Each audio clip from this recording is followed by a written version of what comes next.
Irmãos queridos, graça e paz, bom dia. Depois de um momento tão especial de louvor, de oração, a gente está aqui, eu particularmente bem grato a Deus. Chego a me emocionar porque é o último sermão do ano litúrgico. Tudo feito com muito cuidado, com muita oração, com muito planejamento. No próximo domingo nós já começamos o ano litúrgico de 2026. Então hoje eu estou finalizando um ano e ao mesmo tempo pavimentando o caminho para o próximo que está chegando. E como eu tenho dito, essas coisas são feitas na dependência do Espírito Santo, numa percepção que a gente busca ter sobre necessidades da igreja no tempo em que nós estamos vivendo. E entendo eu que o Senhor tem sido gracioso conosco e não tem deixado que a palavra dele se ausente do nosso meio. Nós temos, assim, a consciência. Dentro desse calendário cristão, parte da igreja cristã, mas por uma linha católica, lembra desse domingo como um domingo que celebra Jesus como Rei do Universo. E eu acho interessante isso, embora tenha sido algo trazido pela Igreja Católica, se não me engano foi o Papa Pio XI, no início do século passado, que trouxe esse conceito de fechar o ano litúrgico lembrando Jesus como o Senhor do Universo. Eu acho interessante isso. Mas nós vamos hoje aqui, mais uma vez, pregar, como a gente tem feito, mostrando pelos evangelhos distintivos missionários da Igreja de Cristo. E hoje é o Evangelho de Lucas. E nós vamos ler 2 textos de Lucas, um no início e outro no fim. No início é capítulo 1, versículos 1 a 4. E você já pode procurar aí o fim, o último capítulo, capítulo 24. Aí a gente vai do 44 ao 49. Então, deixa eu repetir para vocês. Lucas 1, de 1 a 4, início do Evangelho, e Lucas 24, 44 a 49, fim do Evangelho. Então, vamos lá? Assim diz o primeiro texto. Visto que muitos houve que empreenderam uma narração coordenada dos fatos que entre nós se realizaram, conforme nos transmitiram os que desde o princípio foram deles, testemunhas oculares e ministros da palavra. Igualmente a mim, me pareceu bem, depois de acurada investigação de tudo desde a sua origem, dar-te por escrito, excelentíssimo Teófilo, uma exposição em ordem, para que tenhas plena certeza das verdades em que fostes instruído. E a gente lendo lá para o final, o texto diz assim, 24, 44 a 49. A seguir, Jesus lhes disse: são estas palavras que eu vos falei, estando ainda convosco. Importava-se cumprir tudo o que de mim está escrito na lei de Moisés, nos profetas e nos salmos. Então, lhes abriu o entendimento para compreenderem as Escrituras. Ele disse: assim está escrito, que o Cristo havia de padecer e ressuscitar dentre os mortos no 3º dia, e que em seu nome se pregasse arrependimento para a remissão de pecados a todas as nações, começando de Jerusalém. Vós sois testemunhas destas coisas. Eis que envio sobre vós a promessa do meu Pai. Permanecei, pois, na cidade, até que do alto vocês sejam revestidos do poder. Ó Deus, nós suplicamos pela presença, pela unção, pela instrumentalidade do Teu Espírito nesta manhã. Que Ele possa abrir o nosso entendimento, que Ele possa preparar o nosso coração, que Ele possa dirigir nossas ações de acordo com tudo aquilo que Tu tens nos mostrado. Assim nós oramos e esperamos confiantemente que Tu não nos deixarás aqui apenas discursando. Tu, Senhor, falarás, pedimos que Tu fales usando a minha vida nesta manhã, Senhor. Assim nós oramos, em nome de Jesus. Amém. Irmãos, a igreja é essencialmente missionária, eu já tenho falado isso e repito. Mas eu quero que isso entre na tua mente, no teu coração, porque isso traz uma responsabilidade muito grande para a minha vida e para a tua vida. A igreja nasce da missão de Cristo e a igreja é enviada para a missão de Cristo, e você não está fora disso.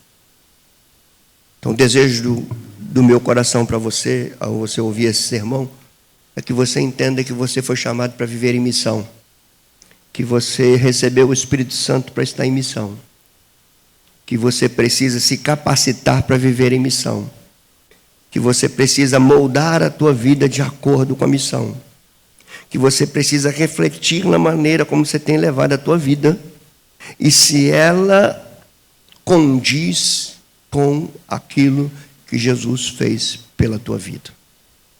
Aqui, neste terceiro evangelho, que é chamado de evangelho sinótico, Mateus, Marcos e Lucas.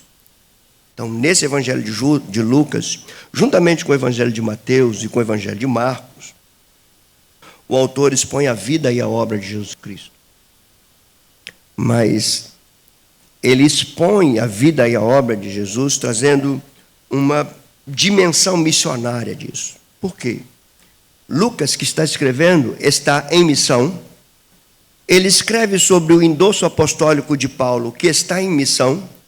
Ele escreve falando de Jesus, que está em missão. Ele escreve falando de Jesus, preparando discípulos para estarem em missão. E ele escreve terminando Jesus enviando os seus discípulos em missão. Não existe vida cristã sem perspectiva missional.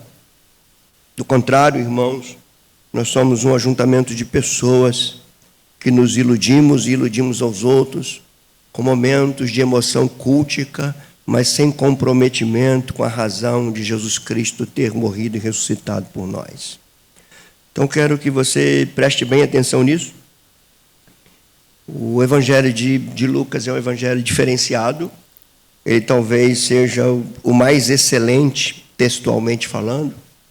Ele é bem elaborado, ele tem uma riqueza literária, ele é repleto de cânticos, de orações, mostra Jesus especialmente preocupado com os mais necessitados, os menos favorecidos, aponta claramente para a humanidade de Jesus, mostra Jesus como Filho do Homem. É um evangelho muito bem trabalhado, porque ele está escrevendo para alguém de muita importância dentro do Império Romano, que a gente vê aqui no início, que ele chama de Teófilo. E essa palavra, Teófilo, ele chama excelentíssimo, é um título, talvez ele esteja escrevendo para alguém muito importante dentro do contexto greco-romano daquela época. E a palavra Teófilo, ela também tem um significado interessante, porque ela significa amigo de Deus. Então ele está escrevendo para um amigo de Deus, Teófilo, Theos, Deus, e Philos, amigo. Então a gente tem algo especial aqui, e é tão especial esse evangelho, porque ele é o volume 1 de uma obra de 2 volumes. Lucas vai dar continuidade ao que ele escreve em Lucas no livro de Atos. Se o último capítulo que nós lemos aqui, os últimos versículos que nós lemos, que ele está dizendo, fica na cidade, porque vocês vão ser revestidos de poder para depois estarem em missão. Se ele termina o evangelho falando disso, ele começa o livro de Atos mostrando esse povo em missão. E ele vai começar o livro de Atos dos Apóstolos dizendo, eu escrevi um primeiro tratado, um primeiro volume a Teófilo, e nesse primeiro volume, que é este evangelho que nós estamos expondo aqui, ele diz, eu falei das coisas que Jesus começou a fazer e a ensinar. O porque nos mostra essa perspectiva de continuidade. Ele começou a fazer, ele começou a ensinar, e ele então delega essa responsabilidade a nós. A igreja dele continua a fazer, continua a ensinar, e se a obra da redenção está em Cristo, o desenvolvimento da redenção é a obra do Espírito Santo em nós. Então, nós estamos diante de um evangelho muito precioso. E rico em distintivos missionários, que eu preciso sintetizar, e esses 2 textos que eu aqui li com vocês, todos os distintivos missionários que eu vou tratar aqui com vocês, vêm desses 2 textos. O texto do início, do capítulo 1, e o texto do final, no capítulo 24. Eu quero a tua atenção, porque todos nós crescemos no meio evangélico, falando de evangelização, falando de pregar o evangelho, mas nem todos nós fomos ensinados sobre como o Senhor quer que estejamos em missão. Como o Senhor quer que estejamos pregando o evangelho. O que deve estar dentro de nós ao anunciar o evangelho. O que cabe de responsabilidade para nós a estarmos como igreja em missão. Isso a gente vê nesses textos aqui. E eu quero destacar alguns. Quanto tempo me permitir aqui. Os 2 primeiros distintivos eu vou tirar dos versículos iniciais de Atos dos Apóstolos. E depois eu vou mostrar 4 distintivos que estão no texto final de Atos dos Apóstolos, de Lucas. Repetindo, os 2 primeiros distintivos que eu vou mostrar para você aqui, eu quero que você esteja com os teus ouvidos abertos, teu coração atento, porque isso vai requerer de você e de mim algumas coisas. Esses 2 distintivos estão em Atos 1, de 1 a 4, os 2 primeiros. Depois eu vou expor mais 4. E esses 4 estão em Lucas 24, 44 a 49. Ok?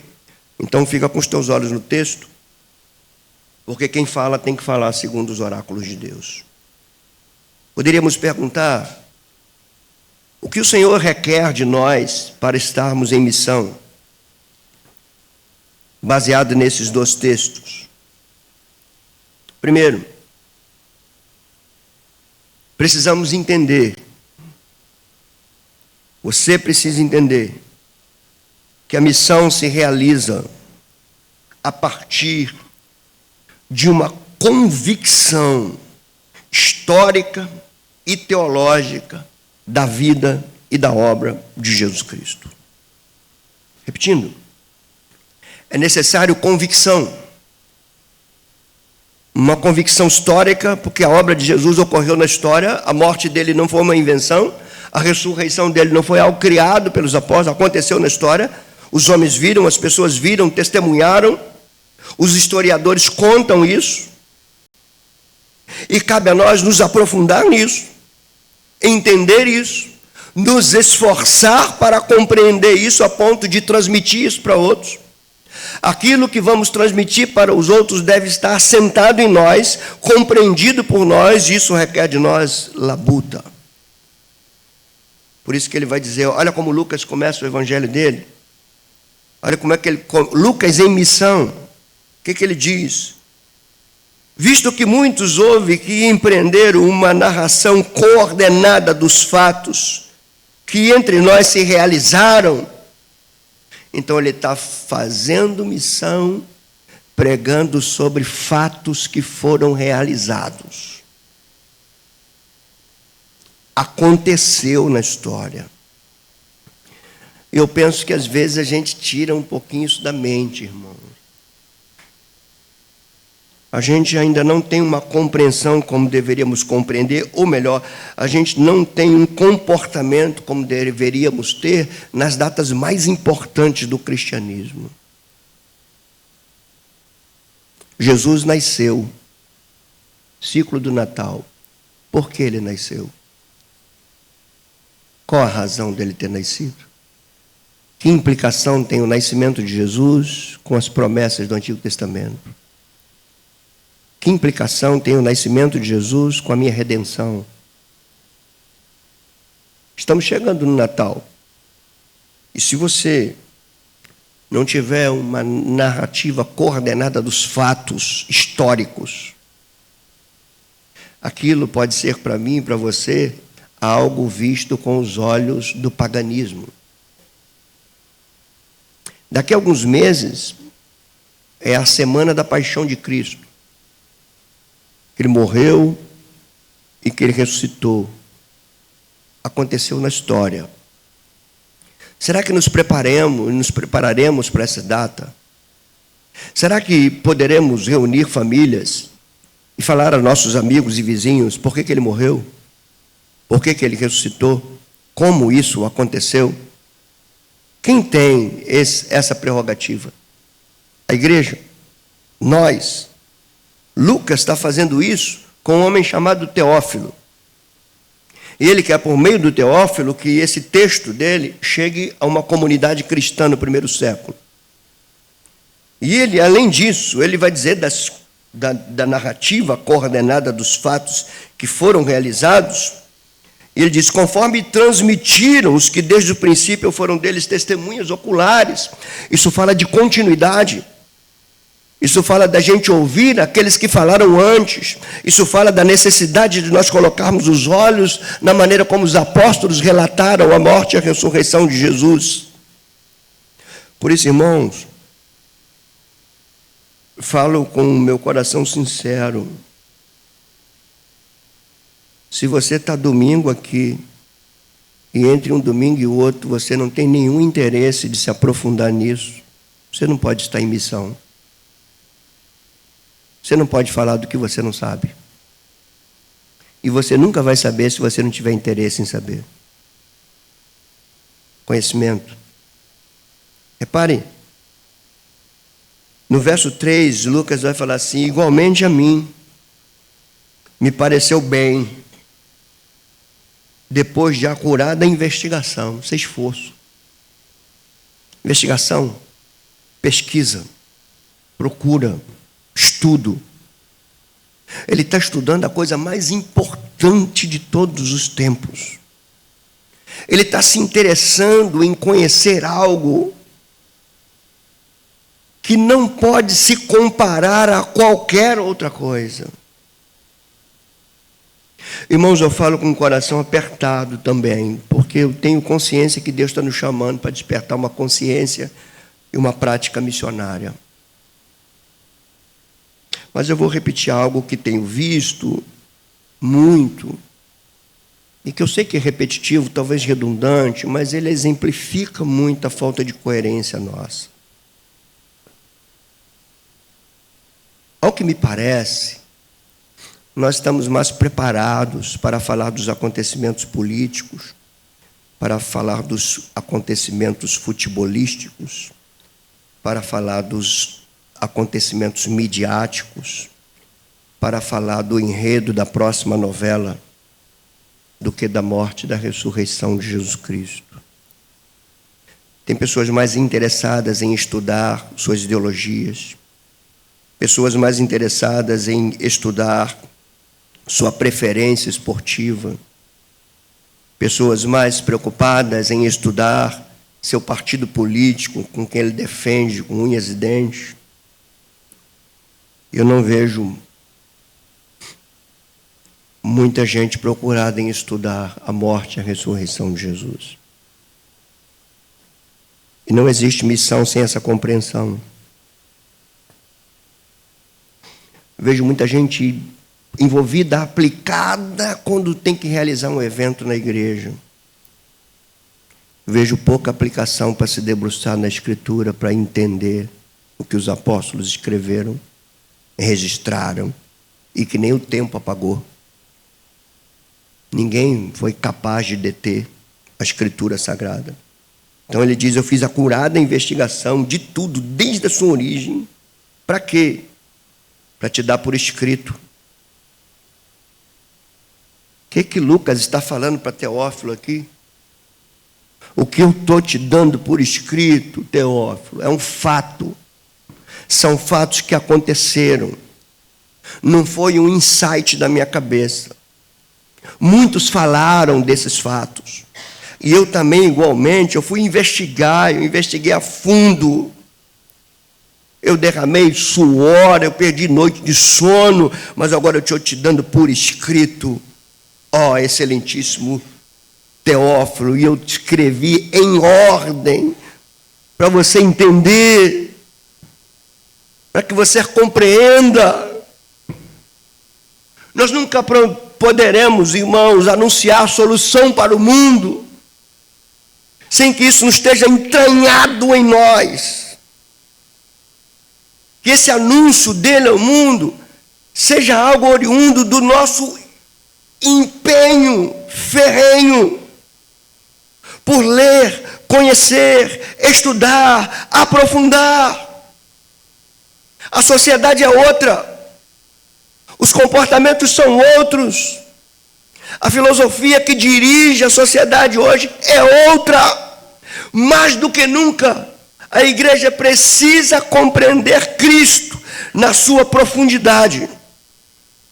Quando Paulo escreve aos Efésios, você deve entender, você deve lembrar, que ele diz: eu rogo que Deus vos conceda um espírito de sabedoria, de revelação, no pleno conhecimento dele. Você vai lembrar do apóstolo Pedro, no fim da sua carta, ele diz: antes de tudo, cresçam na graça e no conhecimento de Jesus Cristo.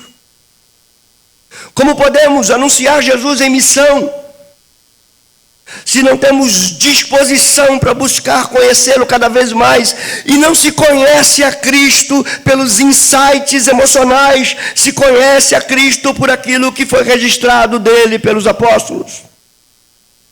Então é preciso ter acurada investigação. Preciso que haja em nós o desejo de aprender, o desejo de investigar, o desejo de buscar respostas, o desejo de apresentar respostas para uma sociedade. Isso não pode ser serviço de um, tem que ser um serviço de todos. Talvez Teófilo precisava de uma resposta detalhada, e eu quero dizer para vocês, irmãos, a nossa sociedade na qual os nossos filhos estão crescendo e sendo educados, ela precisa de respostas detalhadas sobre Jesus Cristo. E quem pode dar isso é a igreja. Mas uma igreja preguiçosa não faz isso. Uma igreja dominical não faz isso.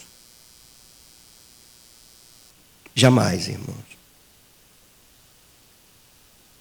Homens precisam assumir responsabilidade nos seus lares, estudar a Escritura nos lares, estudar a Escritura com seus filhos, ensinar os pontos elementares da fé cristã. Você precisa também ter uma acurada investigação. Você que é um homem como eu, você não pode deixar a tua mulher ler na Bíblia enquanto você não faz nada, a não ser visitar a igreja domingo. Deus está te chamando para um compromisso. Tua família precisa conhecer Cristo, teu filho precisa conhecer Cristo. Ou a gente vai ficar cruzando os braços, vendo nossos filhos se desviando, nossos filhos indo para outros caminhos. Como fica? Entenda uma coisa nesse primeiro tópico, irmãos. O conhecimento superficial da geração passada não é suficiente para essa geração. É preciso acurada investigação. É preciso ter respostas. E isso é um distintivo missionário do Evangelho de Lucas. Segundo, de acordo com esse evangelho, na narrativa do primeiro capítulo, ali dos 4 primeiros versículos, a missão é realizada por aqueles, é decorrente do que eu falei até agora, a missão é realizada por aqueles cuja fé é ratificada pelo aprofundamento do evangelho. Então, onde eu tiro isso? Do verso 4, quando ele fala qual é a razão da acurada investigação dele. Qual é o propósito dele ter aquele trabalho todo para falar e entregar por escrito para Teófilo? Ele diz, é para que você tenha plena certeza das verdades que fostes instruídos. Nós nunca levaremos uma sociedade a ter plena certeza de Cristo se nós não tivermos plena certeza de Cristo. E nós não teremos plena certeza de Cristo enquanto desenvolvemos uma preguiça religiosa, uma superficialidade teológica, enquanto nos acostumarmos com movimentos de entretenimento. Irmãos, por favor, ouça o que o Espírito fala pela minha vida. Acabou o momento de espetáculos culticos. A igreja precisa estar preparada para responder à razão da sua fé, pregar o Evangelho, explicar Jesus Cristo para uma geração relativizada, para uma geração plural, para uma geração extremamente movida por sentimentos e emoções. Nós temos que ser diferentes. Mergulho na minha fé para que eu tenha plena convicção e para que eu, ao falar, quem me ouvir tenha plena convicção. Estou aqui expondo um sermão para vocês, mas vocês podem ter certeza que isso aqui é fruto da minha plena convicção do que eu estou falando. Não são insights da minha cabeça. Esses são os dois primeiros distintivos.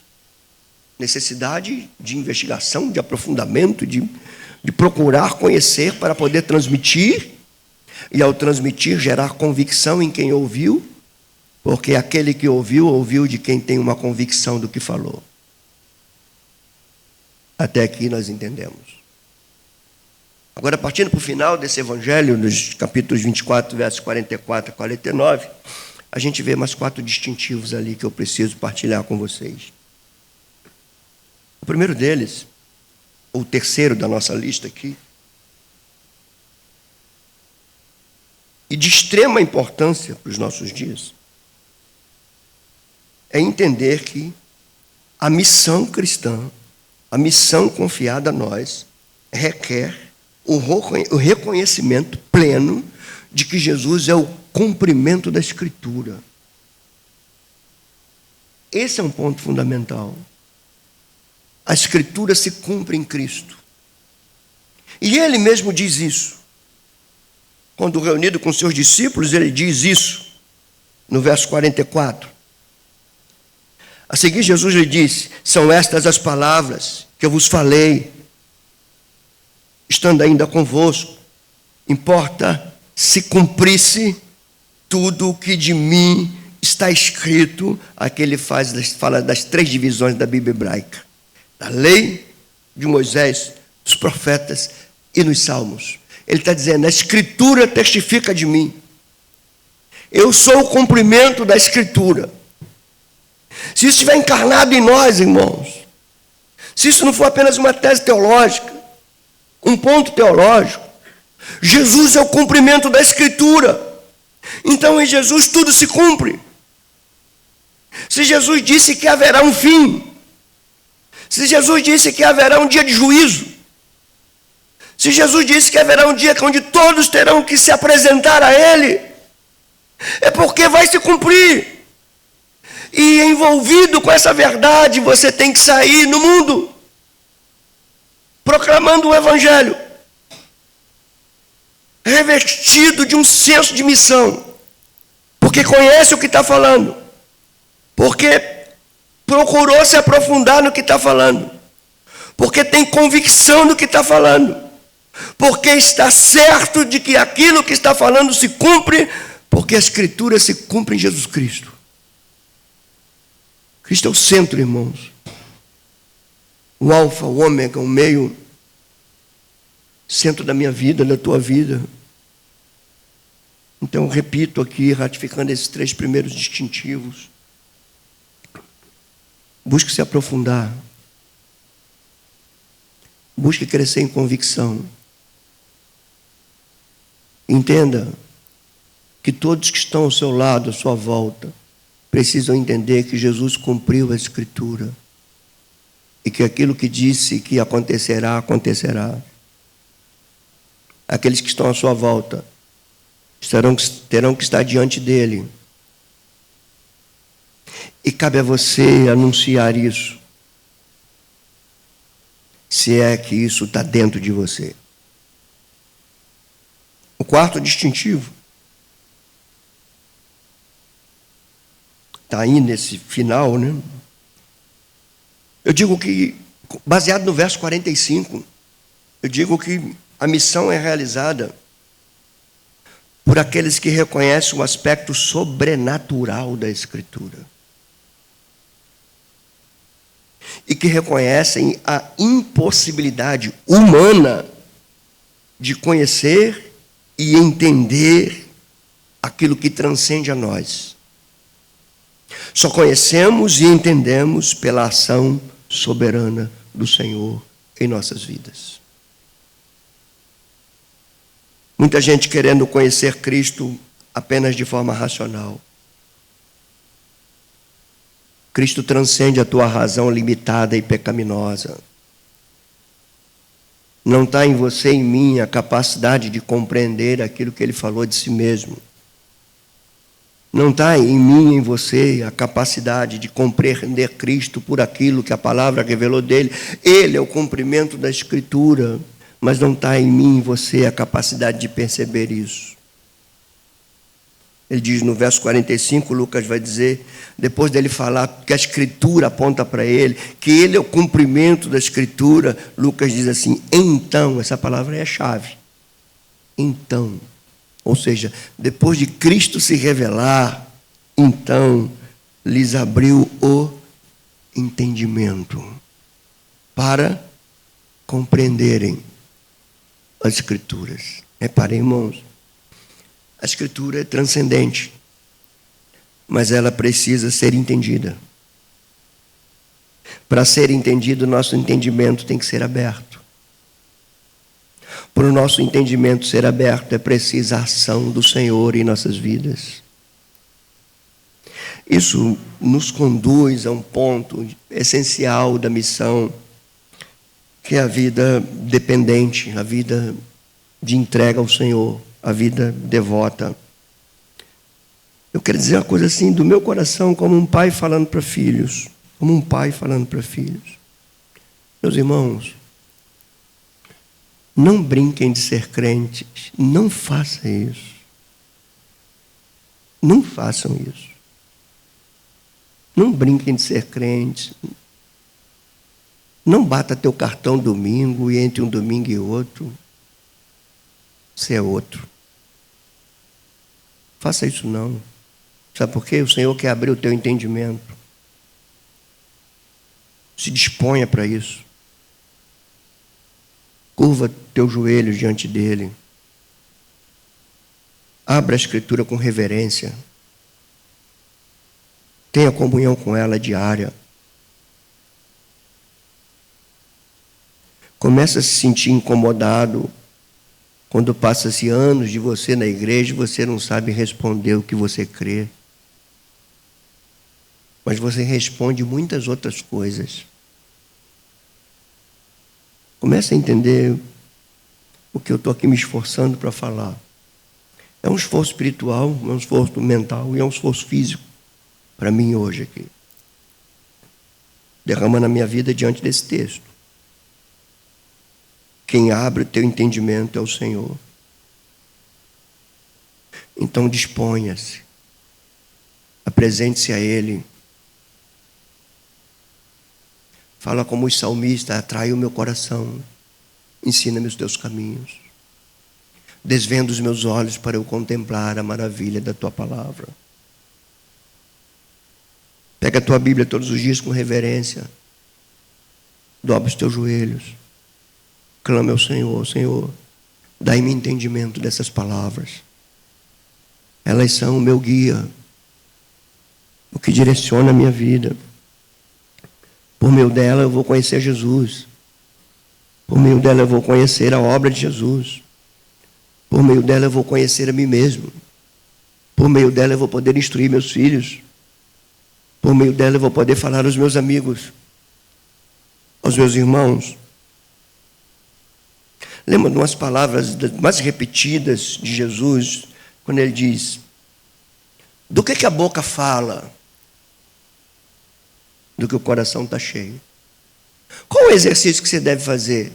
O que sai da tua boca entre um domingo e outro? É disso que teu coração está cheio. Se você fica minutos me ouvindo e horas pesquisando no telefone as últimas notícias do teu time de futebol, é disso que teu coração vai ficar cheio. E é disso que você vai falar. Então, irmãos, o entendimento se abriu para compreender a Escritura. O que nos mostra que a Escritura não é um livro de entendimento místico. É preciso entender. Entender. Só que eu estou entendendo aquilo que transcende a mim. Eu só consigo entender se aquele cuja palavra aponta para ele abrir o meu entendimento. E eu vou dizer uma coisa para você. Deus não abre o entendimento dos soberbos. Deus não abre o entendimento dos altivos. Deus não abre o entendimento dos indiferentes. Deus não abre o entendimento dos hipócritas. Deus abre o entendimento daquele que com simplicidade e pureza se dobra diante dele e suplica: revela-me o que por mim mesmo jamais conheceria. Isso envolve devoção, irmãos. Não existe missão sem devoção. Não existe. Vocês acham que eu observo vocês? Sim ou não? Eu também sei que vocês observam. Uma vez alguém falou para mim assim: você estava com essa mesma camisa na ceia passada. Eles observam, né? Mas onde eu quero chegar a você? Preste atenção. Se eu, pecador, limitado, humano, observo você, imagine o teu Criador. Aonde que vocês acham que eu observo vocês? Não é aqui. Não é aqui. Como você age, reage, fala, se comporta fora daqui. Se eu observo, o que você acha que teu Deus faz? Então, se você quer que o teu entendimento seja aberto para a Escritura, disponha-te para Ele. Seja humilde de coração. Seja quebrantado de coração.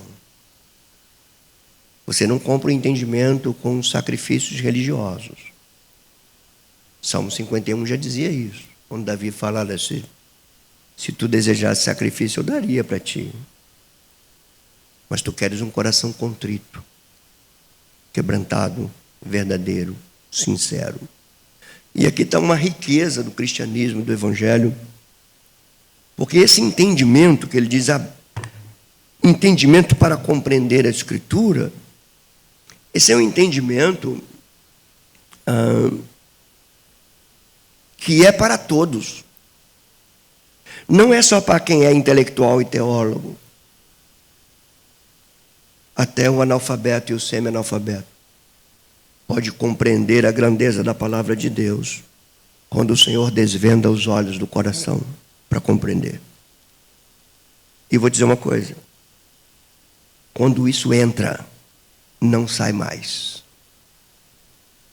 Quando a verdade do Evangelho entra, porque o véu foi tirado, quando a verdade do Evangelho entra, e quando você compreende isso, a coisa se torna tão nítida dentro de você que nunca mais sai.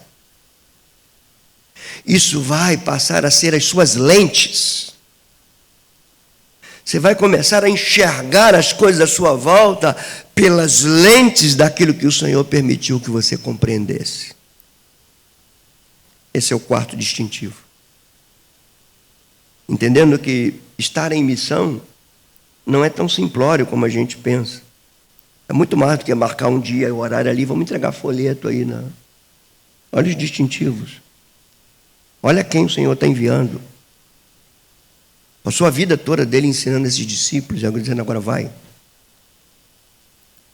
O quinto distintivo. E esse sai dos versos 46 e 47, mas não olhe agora não, primeiro me ouça. Segundo esse texto, a missão, ela é impulsionada, e aqui, irmãos, é um ponto bem próprio. Porque a gente pode perguntar assim: o que me motiva a missão? O que me motiva? O que pode me motivar pode ser o desejo de uma sociedade melhor. que me motiva é o desejo de pôr fim às injustiças sociais. Muito legal. O que me motiva a missão é ver as pessoas serem felizes. O que me motiva a missão é ver as pessoas prosperando em suas vidas. Mas aqui diz algo mais profundo. A missão não é impulsionada por nada disso. A missão é impulsionada pelo reconhecimento da necessidade de arrependimento e fé em Jesus Cristo. Se não tiver isso, não tem missão. Posso matar a fome de todos os famintos. Se eu não pregar arrependimento e fé, eu não fiz missão.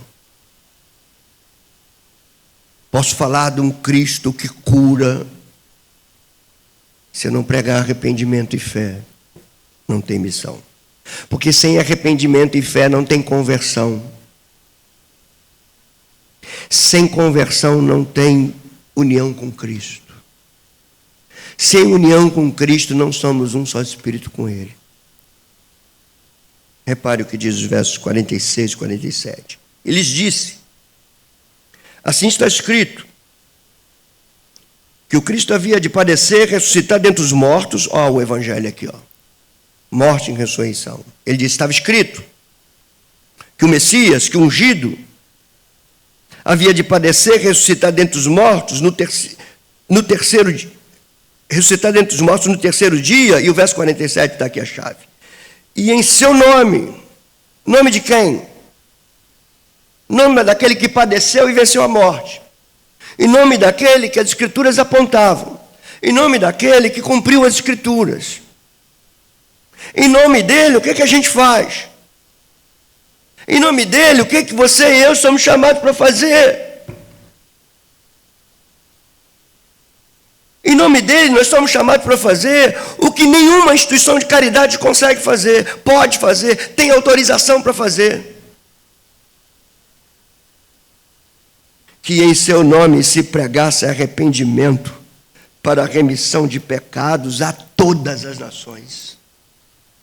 Isso aqui é profundo, irmãos.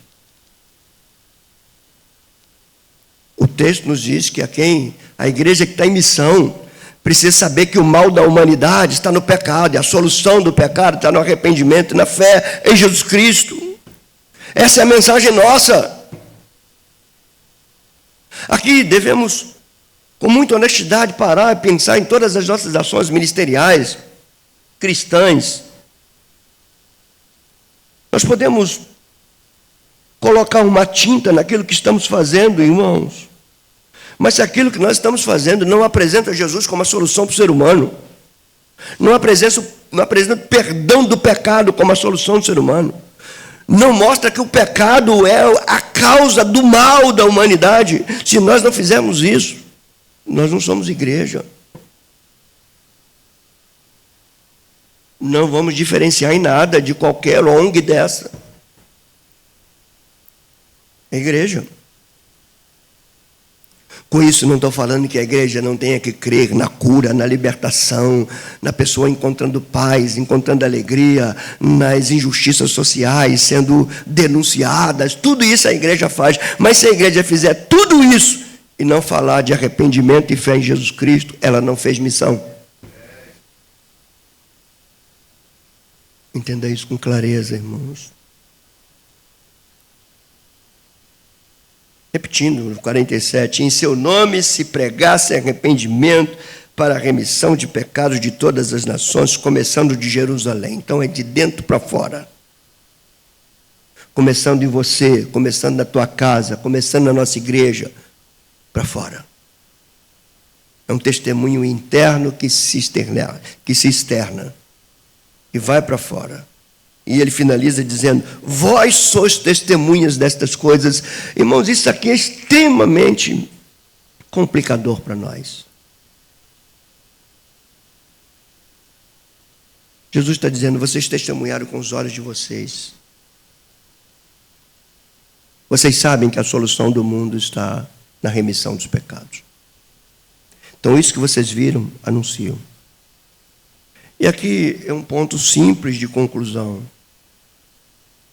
Pegando desde o início da minha fala, se não mergulharmos nisso, se não tivermos uma vida de devoção, nós nunca vamos entender nós nunca vamos internalizar esses fatos. E digo de todo o meu coração, com toda sinceridade, se o Evangelho não estiver encarnado em você, você nunca entenderá que a solução do mundo está na remissão dos pecados. Se você não compreender de onde Jesus te tirou, se você entender ainda a tua salvação como algo simples, se você confunde salvação em Cristo Jesus com adesão a um grupo religioso, você não está apto, então, para mostrar a solução para o mundo em Jesus Cristo. E por último,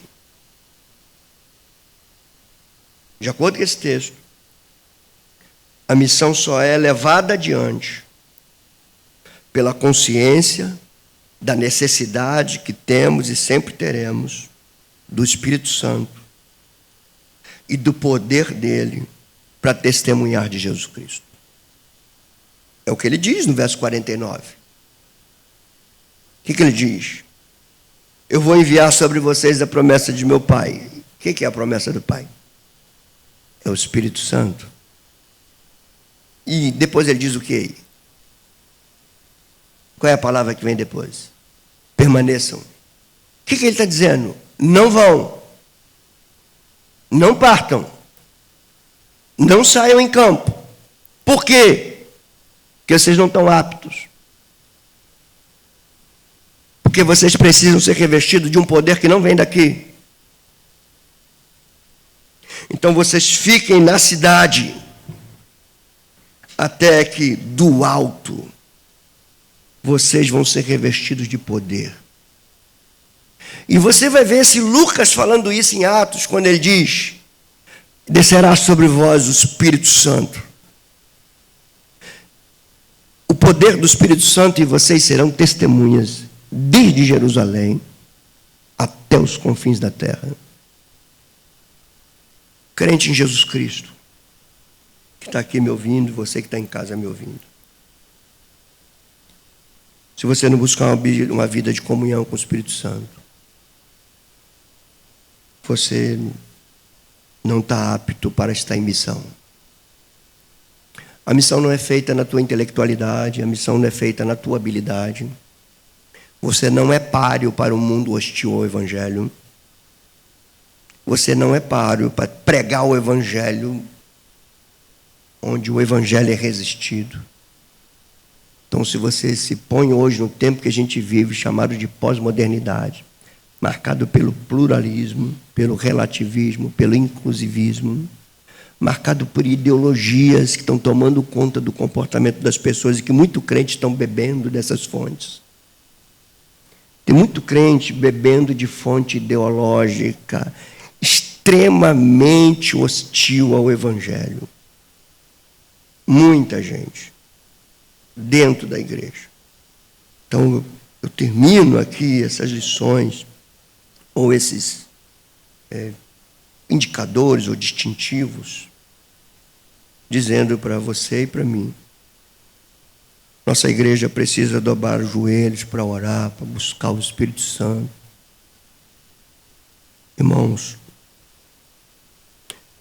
nós precisamos colocar um ponto final na ideia de que a igreja, para se movimentar, a gente tem que fazer um evento. Para a igreja se movimentar, ela tem que estar debaixo do poder do Espírito Santo. Sem ela, sem esse poder do Espírito Santo em nós, minha voz nada é, nem a tua. Então eu concluo a minha fala pedindo a você, agora eu falo individualmente a você. O que o Senhor requer de ti ao ouvir um sermão como esse? É o mesmo que requer de mim, tá? O quê? Primeiro, que você se interesse pelo conhecimento da tua fé. Primeira coisa, se interesse por isso. Se interesse por conhecer. Para com esse negócio que eu vejo gente com 10 anos de igreja dizendo que é novo convertido. que eu ainda sou novo, não compreendo essas coisas. Então, se você entende que Deus está falando com essa igreja, e Ele está falando com a minha vida e com a tua vida, Ele requer de você que você priorize a busca pelo conhecimento. Vai buscar compreender por que Jesus morreu por você. Por que Ele ressuscitou? Por que Ele ascendeu aos céus? Por que Ele enviou o Espírito Santo para você? Que sentido tem isso para a tua vida? Busque compreender isso. Comece a participar de uma escola dominical. É porque a gente é educado, né? Porque às vezes vem as pessoas me perguntar assim, pastor, eu tenho uma dúvida. Eu falei, qual é a dúvida? É isso. Aí dá vontade, se você estivesse na escola dominical, você não estava com essa dúvida. Mas a gente é educado, a gente responde. Então, por favor, leva a vida cristã a sério. Busca compreender como Lucas fez, como Paulo fez. Quando aprouve a Deus revelar o seu Filho em mim, eu não consultei carne nem sangue. Ele foi se aprofundar no conhecimento para poder cumprir sua missão. Queria muito que vocês se interessassem por isso, gente. Pela busca do conhecimento. Porque se você não buscar o conhecimento, qualquer coisa vai envolver a tua mente. Se você não buscar o conhecimento, você não vai conseguir identificar o que é falso. Busque isso para a tua vida. O Senhor requer isso de você. Um crente precisa estar se alimentando da palavra de Deus e compreendendo aquilo que ele afirma crer. Quer ver um exemplo? Se você encontrar uns testemunhos de Jeová andando na rua e ele parar para conversar com você, você acha que ele vai explicar a fé dele para vocês? Sim. Se você ver uma dupla de mormons andando pela rua, você acha que eles explicam a razão dele estar na rua para vocês? Se você encontrar um espírita kardecista que crê na reencarnação, você acha que ele consegue explicar para você por que ele crê na reencarnação? Você consegue explicar por que você crê na ressurreição? Por que você crê que Deus é um e vive em 3 pessoas? Você sabe explicar por que você crê que os céus vão se abrir, que Jesus vai voltar? Você sabe explicar por que você quer que os mortos ressuscitarão? Então procure, irmãos. Essa é a nossa crença, nossa fé. Segunda coisa que o Senhor requer de você, que você reconheça a Escritura, esses 66 livros, como a única regra de fé e conduta, a única fonte totalmente fidedigna que nos leva a conhecer a Jesus Cristo e a sua obra. Ele diz, as Escrituras testemunham de mim, está escrito de mim no livro de Moisés, nos profetas e nos salmos. Você quer compreender Jesus Cristo? Não pode ser por aqui pelos enredos da escola de samba, que mostra o Jesus de todos. Tem que ser pela Escritura. O que a Escritura diz de Jesus para você? Como é que você vai conhecer Jesus sem ter apego à palavra que fala dele? Ele é a palavra encarnada, ele é a palavra revelada, ele é a palavra transmitida. Pare e pense num momento agora que essas aplicações precisam ser diretas e práticas. Hoje é domingo. Hoje é dia 23. Domingo passado foi dia 26. Então teve dia 27, dia 28, dia 29. Não, melhor, desculpa. Dia 17, dia 18, dia 19, dia 20, dia 21, dia 22. Nesses dias todos, do dia 17 ao dia 22, quantas vezes você pegou na palavra de Deus? Quantas vezes você a leu? Quantas vezes você se interessou por aquilo que ela quer te mostrar? Hoje você está de novo, diante da palavra de Deus, ouvindo a palavra de Deus.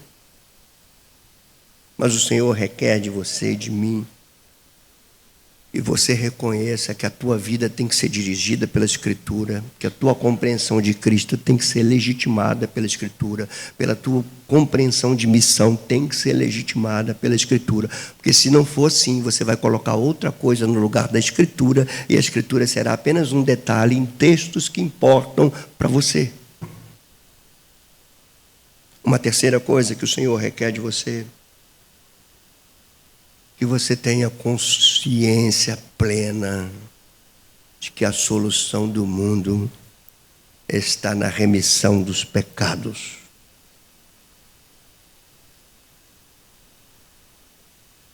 Teus amigos, teus parentes, teus filhos, teus vizinhos, as pessoas que trabalham contigo, todas elas, a solução para elas não está em você ser bonzinho, embora você tenha que ser. O que está sobre a tua responsabilidade é mostrar para elas que não tem solução fora de Jesus Cristo. Talvez hoje, pelo tempo que a gente vive, a gente tenha perdido essa coragem. Mas o que o Senhor requer de mim, de ti, é que a gente olhe para o lado, olhe para as pessoas. Paramos de nos enganar achando que a solução para o mundo está numa mudança política, numa nova ideologia. Eu vou te dar um conselho direto para você, que de vez em quando eu passo por redes sociais. Para de usar redes sociais para falar besteira. Eu já vi muita besteira nas redes sociais, de gente daqui. Usa as tuas redes sociais para falar do que você crê. Para de usar as redes sociais para dar espetada nos outros. O Senhor está te chamando para fazer missão.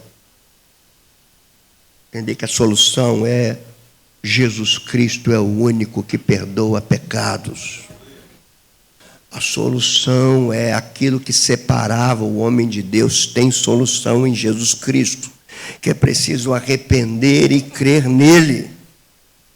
Esse compromisso meu e teu. E por último, o Senhor requer de você uma vida de oração, uma vida de busca, uma vida de dependência com o Espírito Santo que foi enviado para te capacitar a ser tudo isso.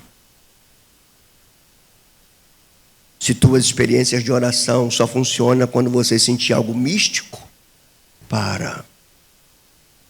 Conversa com Deus. Ore, quebrando teu coração. Busca o Senhor na simplicidade, na pureza, todos os dias da tua vida. Separa um tempo do teu dia, pelo amor do Senhor. Estou te implorando. Separa um tempo do teu dia para você orar, para você meditar na Escritura, para você buscar a força do Espírito Santo. Faça isso. Uma igreja assim vai estar em missão. Uma igreja que carrega esses distintivos vai estar em missão. Ela mergulha na procura do conhecimento para poder explicar bem o que crê. Ela sabe que aquilo que crê é fruto de convicção e ela quer trazer convicção para aqueles que ouvem.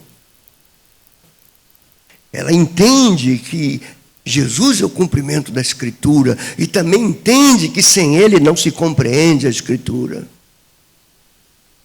Essa é uma igreja em missão. Aquela que vai entender que somente o arrependimento e a fé pode levar alguém a Cristo e, consequentemente, a solução da sua vida e da humanidade. Uma igreja que crê que sem o Espírito Santo, sem vida de comunhão, vida piedosa, vida de oração, nada somos. 2026, a gente vai trabalhar para ter uma igreja de oração, uma igreja de comunhão, uma igreja de doutrina, uma igreja de missão e evangelização. Você quer isso? De verdade? Vamos orar então. Eu peço que você baixe a tua cabeça. Eu falei aqui de 4 coisas que o Senhor requer de mim e de ti. 4 coisas. Que eu peço a você agora, baixe a tua cabeça, feche os teus olhos, reflita com muita sinceridade com a tua vida. Muita sinceridade. Coisa entre você e Deus. Onde está a busca pelo zelo de compreender a tua fé? Pergunte para você isso. Pergunte. Você dedica o maior tempo da tua vida pesquisando o quê? Pergunta isso.